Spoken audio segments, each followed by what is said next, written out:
রাজনীতি হলো রাষ্ট্র, সমাজ এবং জনগণের শাসন ব্যবস্থা। প্রাচীন গ্রিসে পলিটিক্স শব্দটি উৎপত্তি। যদি রাজনীতি সত্যি সেবা হতো, তাহলে কেন আজও বিশ্বের বেশিরভাগ মানুষ দরিদ্র, দুর্নীতি ও বৈষম্যের শিকার? অনেক রাজনীতিবিদ নিজেই ঠিকমতো পড়াশোনা করেনি, কিন্তু দেশের শিক্ষানীতি ঠিক করতে বসেছে। কি হাস্যকর রাষ্ট্র ব্যবস্থা! যতদিন আমাদের মতো অজ্ঞ মানুষ থাকবে, ততদিন রাজনীতি থাকবে, ততদিন রাজনীতির অস্তিত্ব টিকে থাকবে। নিরপেক্ষতাই জ্ঞানের মূল স্তম্ভ। মনে রাখবেন, পক্ষপাতিত্ব আপনার জ্ঞানকে অন্ধবিশ্বাসের দিকে ঠেলে দেয়। তখন আপনার বিচার বুদ্ধি দুর্বল হয়ে পড়ে।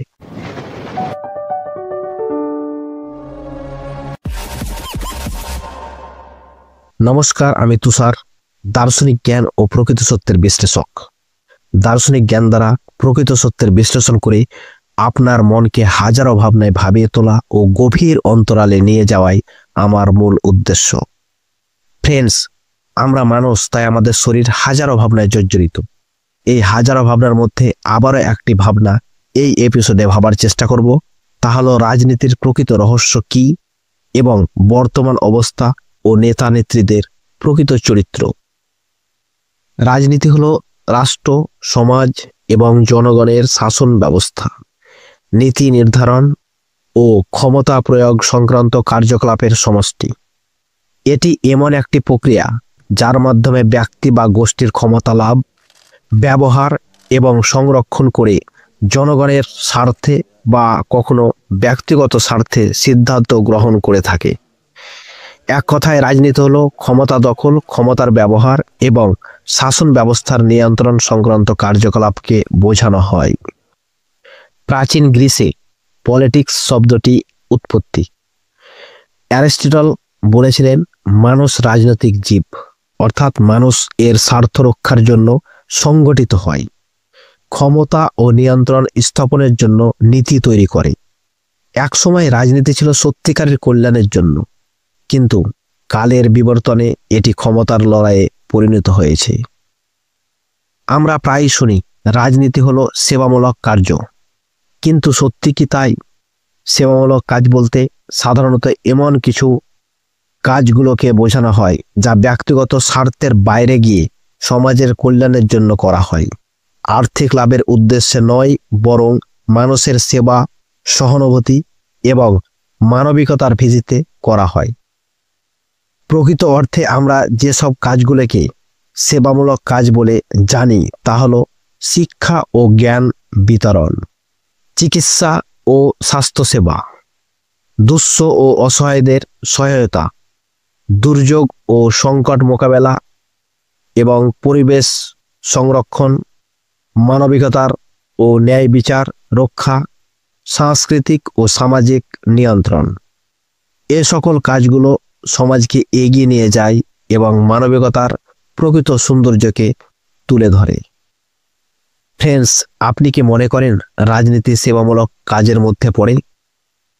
হ্যাঁ, রাজনীতি আদর্শগতভাবে সেবামূলক কাজের মধ্যে পড়তে পারে, তবে বাস্তবিকভাবে তা সবসময় বলা যায় না। কেন রাজনীতি সেবামূলক কাজ হতে পারে বলে আমরা মনে করি? তা হলো জনসেবার সুযোগ, রাষ্ট্র পরিচালনা ও নীতি প্রণয়ন এবং জনগণের প্রতিনিধি হয়ে কাজ করা। রাজনীতির মূল উদ্দেশ্য জনগণের কল্যাণ নিশ্চিত করা। একজন রাজনীতিবিদ দেশ ও সমাজের উন্নতির জন্য আইন প্রণয়ন, ন্যায় বিচার প্রতিষ্ঠা এবং নাগরিক সুবিধা বৃদ্ধির জন্য কাজ করতে পারেন। ভালো রাজনৈতিক নেতৃত্ব থাকলে শিক্ষা, স্বাস্থ্য, অবকাঠামো, দরিদ্র বিমোচন এবং আইন শৃঙ্খলা ব্যবস্থার ইতিবাচক পরিবর্তন আসতে পারে। প্রকৃত রাজনীতিবিদ জনগণের সমস্যা বুঝে তা সমাধানের জন্য কাজ করেন, যা এক ধরনের সেবামূলক কাজ। কিন্তু কোনো রাজনীতি বাস্তবে সেবামূলক হয়ে ওঠে না। তার কারণগুলি হলো ক্ষমতা ও স্বার্থের লড়াই। অধিকাংশ রাজনীতিবিদ ক্ষমতার লোভে পড়ে যান এবং জনগণের সেবা করার পরিবর্তে নিজেদের ও নিজেদের গোষ্ঠীর স্বার্থ রক্ষা করেন। দুর্নীতি ও অপশাসন। অনেক ক্ষেত্রে রাজনীতিবিদরা দুর্নীতিগ্রস্ত হয়ে যান এবং জনগণের কল্যাণের পরিবর্তে ব্যক্তিগত কল্যাণেই নিয়োজিত থাকেন। মিথ্যা প্রতিশ্রুতি ও ভোটের রাজনীতি। নির্বাচনের সময় নেতা নেত্রীরা নানা প্রতিশ্রুতি দিলেও ক্ষমতায় আসার পর অনেকেই সেই প্রতিশ্রুতি ভুলে যান। ফ্রেন্ডস, আজকে আমার মূল বিশ্লেষণটি হবে বর্তমান রাজনীতির ব্যবস্থার উপর এবং বর্তমান পৃথিবীর নেতা নেত্রীদের মুখ্য উদ্দেশ্য ও চরিত্রগুলির ওপর। এই বিশ্লেষণে যাওয়ার আগে আমরা একটু দেখি পৃথিবীর রাজনীতির মূল উপাদান এবং ধরনগুলি কি কি। উপাদানগুলি হলো ক্ষমতা, রাষ্ট্র, সরকার, নীতি নির্ধারণ এবং জনগণ। আর রাজনীতির ধরনগুলি হলো গণতান্ত্রিক রাজনীতি, জনগণের মতামতের ভিত্তিতে পরিচালিত শাসন ব্যবস্থা, যেমন ভারত, যুক্তরাষ্ট্র, বাংলাদেশ। স্বৈরতান্ত্রিক রাজনীতি, যেখানে ক্ষমতা একটি ব্যক্তি বা গোষ্ঠীর হাতে কেন্দ্রীভূত হয়, যেমন উত্তর কোরিয়া ইত্যাদি। সমাজতান্ত্রিক রাজনীতি, যেখানে রাষ্ট্র জনগণের কল্যাণের জন্য অর্থনীতি ও সমাজ নিয়ন্ত্রণ করে, যেমন চীন, কিউবা ইত্যাদি। ধর্মভিত্তিক রাজনীতি, যেখানে ধর্মীয় আদর্শ শাসন ব্যবস্থার মূল ভিত্তি, যেমন সৌদি আরব, ইরান ইত্যাদি। যাই হোক ফ্রেন্ডস, রাজনীতি কি মানুষের কল্যাণের জন্য, নাকি এটি কেবল শাসকেদের হাতিয়ার মাত্র যা আমাদের জীবনকে নীরবে নিয়ন্ত্রণ করে? রাজনীতি কি সত্যি জনগণের সেবা করে, নাকি কেবল শাসকেদের স্বার্থ রক্ষা করে? আমরা প্রায়ই শুনি রাজনীতি জনগণের সেবার জন্য, কিন্তু সত্যি কি তাই? যদি রাজনীতি সত্যি সেবা হতো, তাহলে কেন আজও বিশ্বের বেশিরভাগ মানুষ দরিদ্র, দুর্নীতি ও বৈষম্যের শিকার? আমরা কি তাহলে বলতে পারি রাজনীতি মূলত ক্ষমতা ধরে রাখার একটি মাধ্যম, যেখানে সাধারণ মানুষ শুধুই একটি পুতুল মাত্র? তবে হ্যাঁ, রাজনীতি জনগণের জন্য নীতিমালা তৈরি করে, যেমন হাসপাতাল, স্কুল, রাস্তাঘাট, আইন ও বিচার ব্যবস্থা। সবই রাজনৈতিক সিদ্ধান্তের ওপর নির্ভর করে। কিছু নেতা ও নেত্রী সত্যিকারের সেবা করতে চায়, কিন্তু তারা কি সফল হতে পারে? আপনার কি মনে হয়? ফ্রেন্ডস, আমি মনে করি রাজনীতির এর পুরো সিস্টেমটাই স্বার্থপরতার পূর্ণ। কেন মনে করি? তাহলে রাজনীতির দলগুলো তাদের ক্ষমতা ধরে রাখতে চায়। তারা জনগণের ট্যাক্সের টাকা দিয়ে জনগণকেই শোষণ করে। নেতারা স্বাস্থ্যসেবা, শিক্ষা, মানবাধিকার ইত্যাদি বিষয় নিয়ে যতই কথা বলুক না কেন, প্রকৃত অর্থে তাদের লক্ষ্য হলো ক্ষমতা পাওয়ার লোভ। আসলে তাদের উদ্দেশ্যই হলো আপন স্বার্থের লোভ। নির্বাচনের সময় তারা সাধারণ মানুষের ঘরে যান, অনেক গরিব মানুষের ঘরে গিয়ে খাবার খান, একসঙ্গে ক্যামেরাবন্দি হন, এমন ভাবভঙ্গি করেন যেন কতই গরিব দরদি ও মাটির মানুষ। কিন্তু ক্ষমতায় গেলে তারা আর ফিরে তাকান না, সব ভুলে যান। ফ্রেন্ডস, এমনটি বর্তমান নেতা নেত্রীদের আসল চরিত্র। তারা বড় বড় প্রতিশ্রুতি দেয়, মিথ্যা প্রলোভন দিয়ে সাধারণ মানুষের হৃদয় স্পর্শ করে থাকে। তারপর ক্ষমতায় গেলে কিছুই পরিবর্তন হয় না। তারা মানুষকে অর্থ, ধর্ম, বর্ণ এমনকি গায়ের রং নিয়েও বিভক্ত করে থাকেন, যাতে মানুষ কখনোই একসঙ্গে হয়ে তাদের বিরুদ্ধে না দাঁড়াতে পারেন। ফ্রেন্ডস, একটু বর্তমান পৃথিবীর রাজনীতি নিয়ে একটি ভয়াবহ বাস্তবতা নিয়ে কথা বলবো। তা হলো নেতা নেত্রীদের লাগাম ছাড়া বক্তব্য। বেশিরভাগ নেতা নেত্রী অশিক্ষিত ও মূর্খ। দুর্নীতি ও ক্ষমতার লোভ, প্রকৃত শিক্ষার অভাব এবং নীতির অবক্ষয়, এই সমস্ত বিষয় আজ আমাদের সমাজ ব্যবস্থাকে ধ্বংসের পথে নিয়ে যাচ্ছে। বর্তমান পৃথিবীর রাষ্ট্রগুলি আজ রাজনীতির নোংরা খেলায় আটকে গেছে। আজকাল রাজনৈতিক নেতা নেত্রীরা যেমন প্রতিযোগিতা করছে, কে কত অশ্লীল, আক্রমণাত্মক এবং দায়িত্বহীন ভাবে কথা বলতে পারে।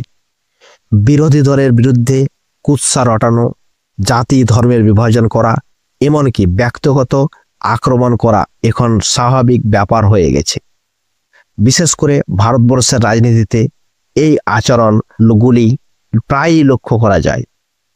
অনেক রাজনীতিবিদ প্রকাশ্যে সাম্প্রদায়িক বিদ্বেষ ছড়াচ্ছে, অথচ কোনো শাস্তি হচ্ছে না। টেলিভিশন বিতর্কে, সোশ্যাল মিডিয়া নেতাদের ভাষা এতটাই নোংরা হয়ে উঠেছে যে সাধারণ মানুষের বিবেক আজ প্রশ্ন তুলেছে, এরা কি আসলে আমাদের প্রতিনিধি? যে নেতা নেত্রী নিজেই শিক্ষা ও নীতিহীন, সে কিভাবে জনগণের জন্য ভালো নীতি প্রণয়ন করবে তা সত্যি ভাববার বিষয়। অনেক রাজনীতিবিদ নিজেই ঠিকমতো পড়াশোনা করেনি, কিন্তু দেশের শিক্ষানীতি ঠিক করতে বসেছে। কি হাস্যকর রাষ্ট্র ব্যবস্থা! অন্যদিকে যারা সত্যিকারের শিক্ষিত, যারা দেশকে এগিয়ে নিয়ে যেতে চায়, তাদের রাজনীতিতে নো চান্স। কি দুঃখের বিষয় ভাবুন একবার। এই পঙ্গু বিষয়গুলি বেশিরভাগ ভারতবর্ষের রাজনীতিতে আমরা প্রায় লক্ষ্য করি। ফ্রেন্ডস, একবার ভেবে দেখুন ভারতবর্ষের রাজনীতিতে কি চলছে। নেতা নেত্রীরা জনগণের ট্যাক্সের টাকা লুট করে নিজেরা বিলাসবহুল জীবনযাপন করছে, আর সাধারণ জনগণ চাকরির জন্য পথে ঘাটে আন্দোলন করছে। সরকারি প্রকল্পের নামে হাজার হাজার কোটি টাকা লুট করে নিজেদের পকেটে ভরছে, আর সাধারণ মানুষ তার সুবিধা পাচ্ছে না। দুর্নীতিবাজ নেতাদের বিরুদ্ধে অভিযোগ উঠলেও তাদের বিচার হয় না, কারণ সিস্টেমটাই তাদের পক্ষে। এই দুর্নীতিবাজ নেতাদের বিরুদ্ধে যারা সত্য কথা বলে তাদের ওপর তৎক্ষণে চাপ সৃষ্টি হয় বা চাপ সৃষ্টি করানো হয়। এসব দেখে আমার মনে হয় বিশেষ করে ভারতবর্ষের রাজনীতির প্রকৃত অর্থই বোঝে না। তারা এতটাই অশিক্ষিত বা মূর্খ। ফ্রেন্ডস, একটু খেয়াল করে দেখুন, ধরে নিলাম রাজনীতি সেবামূলক কাজ, আর সকল নেতানেত্রী রাজনীতিতে যুক্ত, অর্থাৎ মানব কল্যাণ কার্যে যুক্ত। তবে কিছু কিছু নেতানেত্রীদের এতটাই জনগণের সেবা করার ইচ্ছে যে অপর একজন প্রতিনিধিকে হত্যা পর্যন্ত করেও শুধুমাত্র তাকেই টিকিট পেতে হবে, কারণ তাকে ওই সিটেই জয়ী হতে হবে। তার বড় ইচ্ছে জনগণের সেবা করার। কি দুঃখ, কি দুঃখজনক অবস্থা, কি লজ্জা! এটি হলো বর্তমান রাজনীতির পরিস্থিতি। তবে হ্যাঁ, পৃথিবীর ইতিহাসে কিছু সত্যিকারের নেতা নেত্রী ছিলেন যাদের উদ্দেশ্য ছিল সমাজ ব্যবস্থাকে আদর্শ সমাজ ব্যবস্থায় পরিবর্তন করা, কিন্তু আজকের দিনে তারা প্রায় বিলুপ্ত প্রায়, কারণ সত্যবাদীরা রাজনীতিতে টিকতে পারে না। ফ্রেন্ডস, কেন সত্যবাদীরা রাজনীতিতে টিকতে পারে না? এর কারণ হলো আমাদের মতো মূর্খ বা অজ্ঞ মানুষের জন্য। আমি মনে করি যতদিন আমাদের মতো অজ্ঞ মানুষ থাকবে, ততদিন রাজনীতি থাকবে, ততদিন রাজনীতির অস্তিত্ব টিকে থাকবে। রাজনীতি টিকে থাকার জন্য জনগণের মূর্খতা প্রয়োজন। শুধুমাত্র যদি মানুষ সত্যিকারেই শিক্ষিত, অর্থাৎ ব্যাপক অর্থে শিক্ষা অর্জন করতে পারে, স্বাধীনভাবে চিন্তা ভাবনা করতে পারে এবং নিরপেক্ষ বিশ্লেষণ করতে শুরু করে, তাহলে রাজনীতি তার ক্ষমতা হারাবে। তার জন্য মানুষকে সত্য জ্ঞান উপলব্ধি করতে শিখতে হবে, প্রকৃত শিক্ষার মাধ্যমে নিজেদের স্বাধীন ও মুক্ত করতে হবে এবং রাষ্ট্রীয় বেড়াজাল ও রাজনীতির দাসত্ব থেকে বেরিয়ে এসে এক নতুন পৃথিবী গড়তে হবে, যা হবে এক আদর্শ পৃথিবী, এক রাষ্ট্র এক পৃথিবী। কেন আমি এক রাষ্ট্র এক পৃথিবীর কথা বলছি? ফ্রেন্ডস, আপনার চিন্তাকে একটু উপরে নিয়ে গিয়ে ভাবুন আমরা সবাই একই প্রকৃতির সন্তান, আমরা সবাই মানুষ, আমরা সবাই এক। যদি সবার উপর মানুষ সত্য হয়, তাহলে কেন এই রাষ্ট্রীয় বেড়াজাল, কেন এই গণ্ডির বড় বড় রেখা, কেন এত দাগ, কেন এত ভাগ? আমি মনে করি রাষ্ট্র ও রাজনীতি মানুষের স্বার্থপরতার ফলস্বরূপ। রাষ্ট্র ও রাজনীতি মানুষের স্বার্থ ও সংকীর্ণতাকেই ব্যক্ত করে। পৃথিবীতে আলাদা আলাদা দেশ ও সরকার থাকার জন্য পৃথিবী বহু ভাগে বিভক্তি।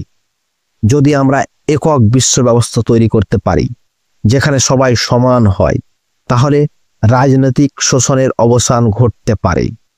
তবে একক বিশ্ব ব্যবস্থা তৈরি করা অত সহজ কাজ নয়, কিন্তু যদি মানুষ সত্যকে জানতে শুরু করে এবং সত্য জ্ঞানের উপলব্ধি করতে শুরু করে, তাহলে একদিন এটি সম্ভব হবে বলে আমি মনে করি। এর জন্য মানুষের মধ্যে ঐক্য সৃষ্টি করতে হবে। ধর্ম, জাতি, বর্ণ, রাজনীতি দিয়ে মানুষকে বিভক্ত করা বন্ধ করতে হবে। প্রকৃত অর্থে শিক্ষিত ও ন্যায় নিষ্ঠা, বিবেকবান, আদর্শ সমাজ ব্যবস্থা তৈরি করতে হবে। আমরা যদি সত্যকে জানতে চাই তাহলে আমাদের মিথ্যার মুখোশ খুলতে হবে। ফ্রেন্ডস, সবার আগে আমাদের নিরপেক্ষ দৃষ্টিভঙ্গি থাকতে হবে। নিরপেক্ষভাবে সমস্ত কিছুকে জানতে হবে, প্রশ্ন করতে শিখতে হবে এবং স্বাধীন ও নিরপেক্ষ চিন্তা দ্বারা ঘটনাসমূহকে জানতে হবে। কারণ নিরপেক্ষ দৃষ্টি ছাড়া কোনো কিছুকে সম্পূর্ণরূপে জানা সম্ভব নয়। নিরপেক্ষতাই জ্ঞানের মূল স্তম্ভ বলে আমি মনে করি। তাই সময় হয়ে এসেছে সত্যকে জানার ও মিথ্যাকে ভাঙার এক নতুন বিশ্ব গড়ার। ফ্রেন্ডস, যদি আমার এই ভাবনাগুলি আপনার মনকে ভাবিয়ে তোলে তাহলে কমেন্টে জানাবেন প্লিজ, এবং চ্যানেলটি সাবস্ক্রাইব করে সত্যের পথে যাত্রার সঙ্গী হন ও সত্যকে জানুন, জ্ঞান অর্জন করুন, নিজের চিন্তা ও চিন্তাকে স্বাধীন ও মুক্ত করুন। এবং সর্বশেষে বলবো, নিরপেক্ষ দৃষ্টি দ্বারা সমস্ত কিছুকে বুঝতে শিখুন, বিচার করতে শিখুন। নিরপেক্ষতাই জ্ঞানের মূল স্তম্ভ। মনে রাখবেন, পক্ষপাতিত্ব আপনার জ্ঞানকে অন্ধবিশ্বাসের দিকে ঠেলে দেয়। তখন আপনার বিচার বুদ্ধি দুর্বল হয়ে পড়ে, আর তখন বস্তু বা বিশেষের ওপর আপনার বিশ্বাস অটুট হয়ে ওঠে, যা মোটেও কল্যাণকর নয়। তাই সত্যকে জানুন, ভাবুন এবং ভাবান। ভালো থাকুন, সুস্থ থাকুন। দেখা হবে নেক্সট ভিডিওতে। এক পৃথিবীর স্বপ্ন দেখতে ভুলবেন না যেন। ধন্যবাদ।